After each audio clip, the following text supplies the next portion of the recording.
Dear students, welcome to today's topic of software verification and validation. इससे पिछले topic में हम मैट्रिक्स के ऊपर बात कर रहे थे और मैंने आपको मैट्रिक्स के मतलब कुछ थ्योरेटिकल एस्पेक्ट्स बताए थे। आज हम पर्टिकुलर मैट्रिक्स को डिस्कस करेंगे और उसमें हम कुछ मैट्रिक्स की एग्जांपल्स देखेंगे। तो इससे पहले कि हम कुछ मैट्रिक्स को डिस्कस करें, एक चीज़ मैं आपको बताता चलूँ, हमारे पास एक मेजर होती है जिसको हम कहते हैं नंबर ऑफ कोड एरर्स, यानी किसी भी कोड के अंदर आपके पास कितने एरर्स हैं, 50 हैं, 60 हैं, 100 हैं, कितने हैं। अब एक तो हमारे पास तरीका ये है कि हम सिंपली उनका नंबर काउंट कर लें। एक मॉड्यूल है, उसके अंदर आप कहते हैं जी 150 एरर्स आए हैं, या एक मॉड्यूल है आप उसमें कहते हैं कि 200 एरर्स आए हैं। एक तरीके का ये होता है कि जो एरर्स हैं उनको हम क्या करें कि उनकी सिवियरिटी के हिसाब से उनको वेट्स असाइन करें। सिवियरिटी से मुराद कि कोई जो एरर है वो कितना क्रिटिकल है सिस्टम के लिए, उसका इम्पैक्ट कितना है सिस्टम के ऊपर। तो अब फर्ज करें हमारे पास 3 सिवियरिटी लेवल्स हैं, जिसमें हम कहते हैं कि एक हमारे पास लो सिवियरिटी है, मीडियम सिवियरिटी और हाई सिवियरिटी। तो अब हम क्या करते हैं कि हर लेवल जो है उसको एक वेट असाइन कर देते हैं। फॉर एग्जांपल लो सिवियरिटी को हमने क्या किया, वेट असाइन कर दिया 1, मीडियम को 3 और हाई सिवियरिटी लेवल वाले एरर को हमने वेट असाइन कर दिया 9। अच्छा, अब सपोज करें जो लो सिवियरिटी वाले जो एरर्स थे वो टोटल 42 आए थे हमारे पास। तो अब हम इसको उसके वेट से मल्टीप्लाई करेंगे तो टोटल हमारे पास कितना एरर हो गए, वेटेड एरर्स 42। इसी तरीके से सपोज जो मीडियम सिवियरिटी के हमारे पास एरर्स थे वो 17 थे और उसका वेट जो था वो 3 था। तो अब टोटल वेटेड एरर्स कितने हो गए, ये 51। इस तरीके से जो हाई सिवियरिटी के हमारे पास एरर्स हैं, सपोज 11 आए थे और उसका वेट हमने 9 असाइन किया था, तो टोटल ये 99 एरर्स हो गए। ओवरऑल जो हमारे पास जो टोटल नंबर ऑफ एरर्स हैं, जिसको कि आप कह लें कि नंबर ऑफ कोड एरर्स, वो 70 हैं और वेटेड कोड एरर्स कितने हैं 192। यानी इन तमाम को आप सम अप करेंगे। तो एक तो हमारे पास तरीक़ेकार ये होता है कि हम सिंपल नंबर ऑफ एरर्स को काउंट कर लें, और एक तरीक़ेकार हमारे पास ये होता है कि हम जो एरर के वेट्स हैं उनको नंबर ऑफ एरर से मल्टीप्लाई करें और एट द एंड के हम करें कि उन सब का सम अप ले लें। तो वो जो हम सम अप लेंगे वो हमारे पास वेटेड कोड एरर्स होंगे। तो सबसे पहली चीज़ जो हमारे पास आती है वो आती है error density matrix. Error density matrix आपको बताते हैं कि आपके सिस्टम के अंदर एरर्स की डेंसिटी कितनी है, एरर्स का वॉल्यूम कितना है। तो उसमें सबसे पहले हमारे पास जो हम एक आप कह लें कि मैट्रिक आता है वो है code error density. Code error density is equal to number of code errors divided by KLOC, thousands of lines of code. Thousands of lines of code का क्या मतलब होता है कि आप क्या करते हैं कि किसी भी एक जो एक मॉड्यूल है, जो एक आपके पास है कोड, उसकी 1000 लाइन ले लेते हैं और उसको एक यूनिट कंसिडर कर लेते हैं। तो 1000 ऑफ लाइंस ऑफ कोड में जितने भी एरर्स आएंगे आपके पास, वो आपके पास क्या होंगे, कोड एरर डेंसिटी होगी आपकी। इस तरीके से फिर आपके पास एक होता है डेवलपमेंट एरर डेंसिटी, यानी number of development errors per thousands of lines of code. अब डेवलपमेंट एरर्स क्या होते हैं, अच्छा कोड एरर्स जो होते हैं ये वो एरर्स होते हैं जो सिर्फ सॉफ्टवेयर कोड के अंदर आते हैं, और जो डेवलपमेंट एरर्स होते हैं ये वो एरर्स होते हैं जो कि डिज़ाइन और कोड दोनों में होते हैं। यानी डिज़ाइन एरर्स और कोड एरर्स दोनों को कंबाइन करके हम डेवलपमेंट एरर्स कहते हैं। तो डेवलपमेंट एरर डेंसिटी क्या होगी, number of development errors divided by thousands of lines of code. फिर हमारे पास आता है वेटेड कोड एरर डेंसिटी। ये बिल्कुल कोड एरर डेंसिटी जैसा ही है, लेकिन सिर्फ फ़र्क ये है कि इसमें हम जो कोड एरर्स होते हैं वो उनको वेट्स असाइन कर देते हैं, ये वेटेड एरर्स होते हैं। फिर वेटेड डेवलपमेंट एरर डेंसिटी, उसी तरीके से जो डेवलपमेंट एरर्स होते हैं उनको वेट्स असाइन किए जाते हैं, weighted development errors divided by thousands of lines of code. यानी 1000 लाइन ऑफ कोड के अंदर जो हमारे पास वेटेड डेवलपमेंट एरर्स थे वो कितने थे। Weighted code errors per function point, जिस तरीके से KLOC है आपके पास thousands of lines of code, इस तरीके से फंक्शन पॉइंट भी आपके पास एक मैट्रिक्स है किसी भी आप कह लें कि मॉड्यूल को या एप्लीकेशन को साइज करने का, उसका साइज मालूम करने का। तो एक फंक्शन पॉइंट के अंदर आपके पास आप कह लें कि कितने वेटेड कोड एरर्स आए हैं। ठीक है, ये आपके पास क्या बनेगा, weighted code errors per function point. अब ये जो था ना, ये हमारे पास था weighted code errors per thousands lines of code. ये जो चीज़ आपके पास थी कोड एरर डेंसिटी, ये थी code errors per thousands lines of code या weighted code errors per thousands lines of code. ये जो चीज़ आपके पास ये है weighted code errors per number of function points. ठीक है, फंक्शन जिस तरीके से आपके पास thousands of lines of code एक मैयर है किसी भी कोड का साइज मैयर करने के लिए, इस तरीके से फंक्शन पॉइंट्स भी जो होते हैं ये भी आपके पास किसी भी एप्लीकेशन को उसका साइज मैयर करने के लिए आपके पास एक मैयर होती है। फिर इस तरीके से weighted development errors per function point, यानी टोटल जो आपके पास डेवलपमेंट एरर्स हैं जिनमें के डिज़ाइन और कोड दोनों के एरर्स शामिल हैं वो कितने हैं पर फंक्शन पॉइंट। नेक्स्ट है हमारे पास एरर सिवियरिटी मैट्रिक्स। इसमें ये हम मालूम करते हैं कि आपके पास जो एरर्स आए हैं कोड के अंदर उनकी एवरेज सिवियरिटी जो है वो कितनी है। इसका फार्मूला क्या होता है हमारे पास कि total number of weighted code errors divided by total number of code errors, यानी आपके पास किसी भी एक मॉड्यूल के अंदर जो टोटल एरर्स आए हैं वो कितने हैं और अगर जब उनको वेट असाइन करेंगे तो वो कितनी मैयर आती है। गोया ये एक किस्म की आप कह लें कि ये एक it is a ratio between weighted code errors and total number of code errors. तो फॉर एग्जांपल एक मॉड्यूल के अंदर आपके पास 100 एरर्स आए हैं, टोटल नंबर ऑफ जो कोड एरर्स थे वो 100 थे, लेकिन जब आपने उनको वेट्स असाइन किए तो वो जो सम बना वो बन गया सपोज 200। तो 200 डिवाइडेड बाय 100 इक्वल टू 2, तो जो एवरेज सिवियरिटी है उनकी कितनी हो गई 2।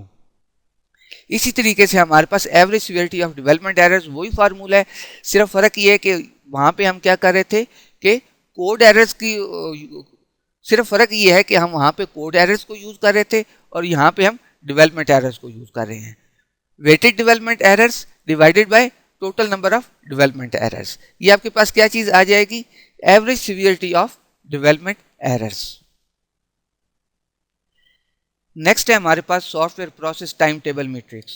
जैसा कि नाम से जाहिर है कि ये प्रोसेस से रिलेटेड मैट्रिक्स हैं। इनमें से पहला जो मैट्रिक हमारे पास है वो है टाइम टेबल ऑब्जर्वेंस, यानी आपने अपने टाइम टेबल को कितना ऑब्जर्व किया है, कितने परसेंट आपका प्रोजेक्ट जो है वो आप कह लें कि उसने अपने टाइम टेबल को फुलफिल किया है।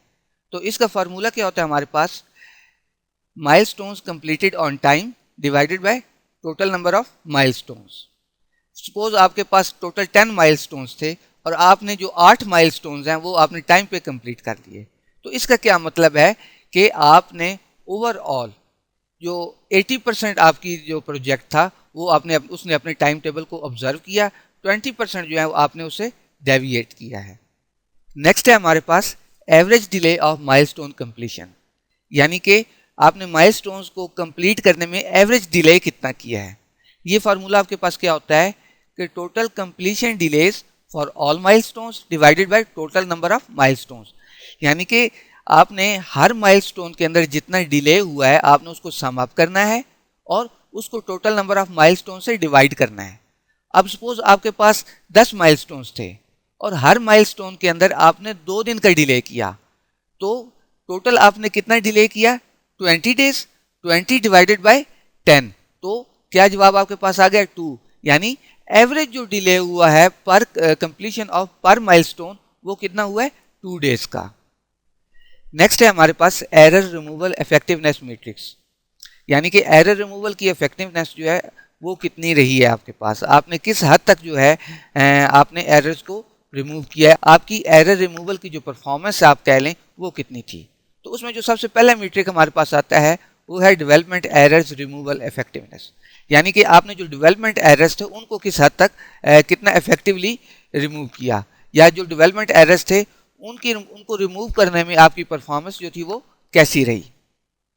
तो इसका फार्मूला क्या हमारे पास number of development errors divided by number of development errors plus number of software failures detected during a year of maintenance service NYF, यानी कि जो आप कह लें कि जो 1 ईयर मेंटेनेंस साइकिल है उसके अंदर टोटल नंबर ऑफ फेलियर्स जो हैं वो आपने कितने डिटेक्ट किए। तो आप क्या करेंगे कि number of development errors divided by number of development errors plus total number of failures detected during 1 year. तो अब सपोज आपके पास क्या थे डेवलपमेंट एरर्स 10 थे और ड्यूरिंग 1 ईयर आपने जो फेलियर्स आइडेंटिफाई किए वो कितने किए 5। तो 10 divided by 10 plus 5 mean 10 divided by 15, ये तकरीबन बनता है 66%। तो टोटल जो आपके पास डेवलपमेंट एरर रिमूवल इफेक्टिवनेस थी वो कितनी रही 66%। फिर हमारे पास एक चीज़ आती है development weighted errors removal effectiveness. वही चीज़ है, वहाँ पे सिर्फ डेवलपमेंट एरर्स थे, यहाँ पे वेटेड एरर्स हैं, यानी कि डेवलपमेंट के दौरान जो एरर्स आए वो कितने क्रिटिकल थे। अब उनकी जो क्रिटिकलिटी है या उनके जो वेट्स हैं उनको भी हमने साथ कंसिडर किया। बाकी ये फार्मूला वही है जैसे कि हमारे पास ये डेवलपमेंट एरर रिमूवल इफेक्टिवनेस का फार्मूला था। नेक्स्ट है हमारे पास HD calls density matrix. HD stands for help desk, यानी मेंटेनेंस के दौरान कस्टमर को कितनी दफ़ा जो है उसने सर्विस की रिक्वेस्ट की जो डेवलपमेंट ऑर्गेनाइजेशन है उससे। अब उसका मीट्रिक हमारे पास क्या होता है, NHYC mean total number of HD calls during a year of service, यानी सर्विस के एक साल जो है 1 ईयर मेंटेनेंस पीरियड जो है उसके अंदर टोटल नंबर ऑफ कॉल्स जो कस्टमर ने की वो कितनी की, divided by 1000 lines of maintenance software code, यानी कि जो सॉफ्टवेयर कोड डिलीवर हो गया, जो मतलब प्रोग्राम आपने एप्लीकेशन चली गई कस्टमर के पास, उसके अंदर 1000 लाइंस ऑफ जो कोड थे, उन 1000 लाइन ऑफ कोड के अंदर कस्टमर को कितनी दफ़ा जो है आपके पास डेवलपमेंट ऑर्गेनाइजेशन से रब्ता करने की ज़रूरत पड़ी। मैं दोबारा बता देता हूँ कि 1000 लाइंस ऑफ मेंटेनेंस कोड जो है उसके अंदर कस्टमर को कितनी दफ़ा जो है वो हेल्प डेस्क को कॉल करना पड़ा। नेक्स्ट हमारे पास आता है वेटेड HD कॉल डेंसिटी। ये बिल्कुल HD कॉल डेंसिटी की तरह ही है, सिर्फ ये है कि जो हमारे पास कॉल्स आती हैं उनको हम वेट असाइन कर देते हैं। अब वेट वो किस तरह असाइन करते हैं कि कोई कॉल जो है वो कितनी सीवियर है, यानी वो जिस एरर को रिपोर्ट कर रही है वो कितना सीवियर है, मीडियम सीवियरिटी है, लो लेवल सीवियरिटी है, हाई लेवल सीवियरिटी है, उसका सीवियरिटी का लेवल क्या है। तो अब फार्मूला वही है कि जैसे हमने यहाँ पे कहा कि number of HD calls during 1 year maintenance period, ठीक है। अब वही चीज़ है, सिर्फ ये है कि कॉल्स जो हैं उनको वेट्स असाइन कर दिए जाएंगे। Weighted HD calls during a year of service divided by thousands of lines of maintenance code. Next है हमारे पास average severity of HD calls. ये बेसिकली एक रेशियो है weighted HD calls per year divided by number of HD calls per year. यानी आप क्या करते हैं कि टोटल नंबर ऑफ कॉल्स आप क्या करते हैं उनको सम अप करते हैं कितनी हुई, और फिर आप हर कॉल को जो है उसका सीवियरिटी के हिसाब से उसको वेट असाइन करते हैं, फिर उनको सम अप करते हैं, उसको डिवाइड करते हैं total number of HD call से। यानी बेसिकली आप क्या कर रहे होते हैं कि एवरेज सीवियरिटी ले रहे होते हैं कि जो जितनी कॉल्स हुई हैं टोटल, फॉर एग्जांपल 10 कॉल्स हुई हैं तो एवरेज उनकी सीवियरिटी का लेवल जो है वो क्या था। अच्छा, अब सपोज एक कॉल थी उसकी सीवियरिटी का लेवल 1 था, एक दूसरी कॉल थी उसका सीवियरिटी का लेवल 2 था, एक तीसरी कॉल थी उसका सीवियरिटी का लेवल 3 था। तो जितनी भी कॉल्स होंगी उनके सीवियरिटी के लेवल्स होंगे, उसके हिसाब से आप उनको वेट देंगे, वेट असाइन करने के बाद उनको सम अप करेंगे, और सम अप करने के बाद फिर आप क्या करेंगे, total number of HD calls जो हैं उनसे डिवाइड कर देंगे। नेक्स्ट है हमारे पास HD सर्विस सक्सेस, यानी कि जो आपके पास कॉल्स आई थी उनमें से कितनी कॉल्स को आपने सक्सेसफुली जो है वो कंप्लीट किया है। तो ये क्या होता है, बेसिकली आपके पास एक रेशियो होती है number of HD calls completed on time during 1 year divided by total number of HD calls in 1 year. यानी अब फॉर एग्जांपल एक 1 ईयर ऑफ सर्विस पीरियड के दौरान आपको 10 कॉल्स आई, ठीक है, HD for example for 1 year of period आपको 10 जो थी वो हेल्प डेस्क कॉल्स आई। अब 10 की 10 जो थी वो आपने टाइम पे कंप्लीट की, तो इसका मतलब है कि आपकी सक्सेस जो है वो 100% रही है। तो ये बेसिकली रेशियो होती है नंबर ऑफ HD कॉल्स जो कि जिनको आपने सक्सेसफुली कंप्लीट किया divided by total number of HD calls per year. तो अब हम आज के टॉपिक्स को समराइज कर लेते हैं। हमने मैट्रिक्स की बात की और इन पार्टिकुलर हमने कुछ मैट्रिक्स के फार्मूला वगैरह देखे। तो मुझे उम्मीद है कि आज के टॉपिक्स की आपको समझ आ गई होगी। अगर आपका कोई क्वेश्चन है तो आप हमें MDB पर पूछ सकते हैं। अल्लाह हाफिज़।